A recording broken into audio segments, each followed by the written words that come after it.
Vamos falar de educação. Vamos. Falamos aqui com É o que mais me Mandetta, interessa. falamos aqui com o Mandetta, que é a coisa também que mais interessa, porque você viu minha mãe aqui, minha mãe é professora de português, meu pai também professor a vida inteira professor de literatura, de português e tal, sou filho de professores, e eu estudei sempre escola estadual. Eu também, na a maior época parte da minha vida. E era, não, mas eu não estudei só porque eu não podia, porque era muito boa. Sim, era excelente Era escola. muito boa. É. E hoje eu vejo que é impossível. Degradou Meu filho, geral. eu não vou ter coragem de colocar numa escola estadual se eu tiver a oportunidade.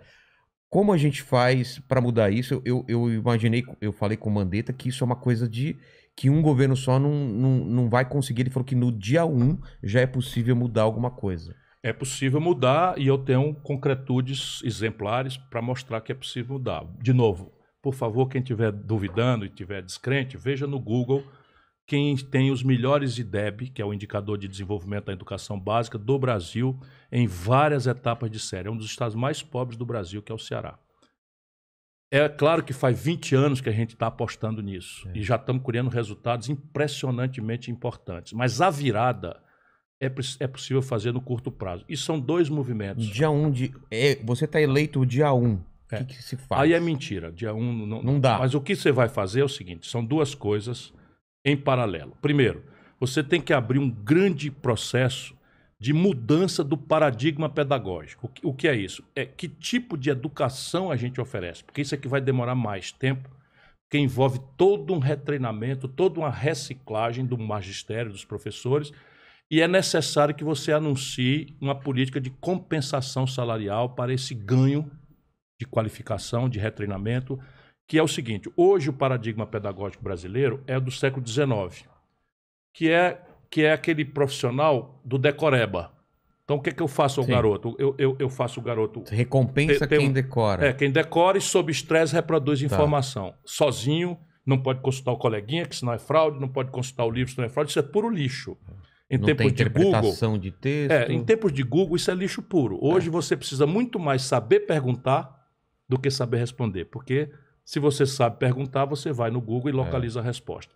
Então, esse paradigma pedagógico tem que ser alterado, é uma grande reforma do processo educacional, e deflagrar um processo de requalificação e retreinamento do magistério. Essa é a missão de mais fôlego, mais importante, porque o profissional que hoje a economia digital, que a economia do conhecimento pede, tem nada a ver com essa escola que nós estamos dando para massa de estudantes, inclusive da Universidade Brasileira, salvo poucas exceções que há. A segunda tarefa é física. Salário, condição física, material escolar, estrutura de pedagógica, enfim. A escola, a parte de coisa e tal. E isso você pode deflagrar no dia 1, se você tem um bom projeto, e isso sai... Dinheiro tem? Aí essa é a sua pergunta que você tem que fazer para todos os políticos. Hoje, o Brasil está proibido de aumentar 1 centavo em qualquer política pública pelos próximos 20 anos. E por quê? Porque meteram na Constituição, essa gente, o teto de gastos, chama PEC 95. Ah, lembro. Então, veja, o valor que está se perseguindo aqui é correto. Qual é? Equilíbrio nas contas. Claro. Certo? Não vai gastar mais do que pode estar gastando arrecada. mais do que arrecada indefinidamente, embora os tempos do governo são diferentes dos tempos da pessoa individual e tal. O exemplo que eu dou é o seguinte, se eu economizar $5 mil de manutenção das estradas por quilômetro, por ano, durante 10 anos eu economizo $50 mil por quilômetro. Porém, em 10 anos sem manutenção, eu destruo a estrada. Mato gente, faço o frete ficar mais caro, inviabilizo, enfim, o transporte das mercadorias, etc, etc. E quando eu for recuperar, eu gasto $200 mil. Então, os tempos da governança pública não podem ser conta de padeiro, com todo respeito aos padeiros, né?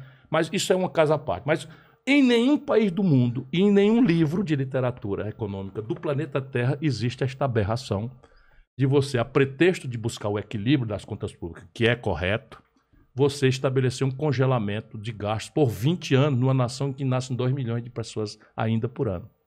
E onde a condição de partida, por exemplo, materno-infantil, já é gravemente precária.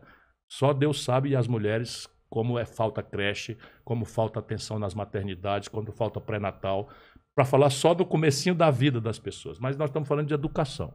E essa educação que nós queremos custa mais caro, porque nós não vamos poder conseguir que um professor se requalifique ganhando R$ 2.800 por mês. É o que ganha em São Paulo. 28 anos, 30 anos depois do PSDB governando São Paulo, um professor de São Paulo ganha R$ 2.800 por mês e está aí desesperado, com dificuldades as mais terríveis e tal. Pois bem.